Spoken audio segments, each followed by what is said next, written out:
ఎడబాయడు. దేవుడు తన పిల్లలు ఏం చేయడు, ఒంటరి వాడిని ఏమాత్రము చేయడు. దేవునికి స్తోత్రం కలుగును గాక. అలానే మనం ప్రార్థించాము, అలానే దేవుడు ఏం చేశాడు, వాడిని మళ్ళీ తిరిగి తీసుకొచ్చాడు. ఇటువంటి కష్టాలు, నష్టాలు, ఆరోగ్య సమస్యలు ఎవరి జీవితంలో అయినా వచ్చాయే, వెళ్ళిపోయాయి. కానీ నీతిమంతుల పక్షాన దేవుడు వాద్యమాడతాడు. దేవునికి స్తోత్రం కలుగును. కాబట్టి ఈ నమ్మకంతో ఇదిగోండి, పిల్లలుగా ఉన్న మీ అందరూ ఎంతో బాధపడి ఉంటారు.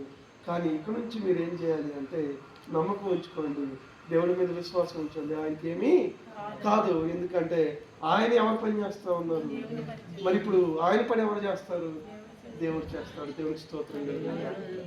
తనలో వచ్చి ప్రార్థించుకుందాం. చెప్పుకునే వాక్యం మనకు ధైర్యం తీసుకొచ్చింది. అక్కడ ద్వారా మంచి వర్తమానం తెలుసుకున్నాము.